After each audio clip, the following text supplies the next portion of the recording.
Continue to oppose the bill, notwithstanding the report back from the committee. I call Michael Woodhouse. Thank you, Mr Speaker. In the spirit of the agreement that Dr Kennedy-Graham has articulated, and because I was very strongly in support of the comments made by Mr Jones, that this is a necessary discourse. It may well be overdue, as he said, but I think he credited his colleague David Parker with having a reasonably intelligent discussion about monetary policy and where it might go. I do note, however, that it's been a couple of years now since the Labour Party signalled its intention to unhook itself from the monetary policy accord, but we're none the wiser about what the alternative monetary policy framework might be. So I look forward with interest to that.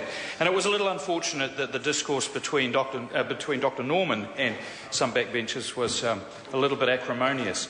I want to pick up on one point he made in respect of national backbenchers not reading IMF reports. Well, I've read the IMF report that he quoted and sent a press release out, in fact, in early July around the IMF stating that the exchange rate, the New Zealand dollar, was overvalued by 15%. In fact, they did not say that. I can't find anywhere where they said that. What they did say was that the dollar was 13% higher than its 1998 to 2011 average. And it's quite another thing altogether to draw an inference that that means that the dollar is overstated.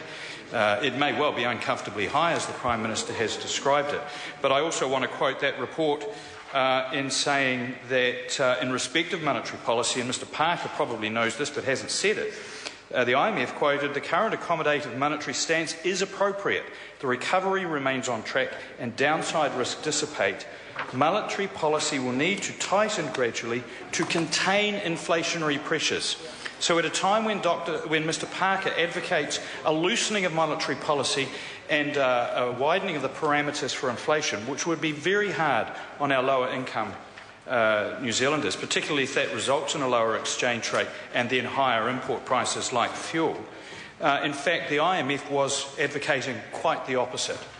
So I think this is a case often of picking a statistic to suit a point of view rather than taking a neutral stance and looking through the numbers.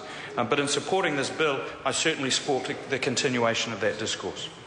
Members, this debate has concluded. The question is that the motion be agreed to. Those of that opinion will say aye.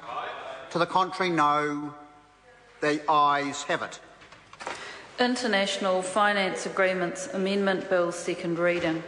This bill is set down for committee stage next sitting day.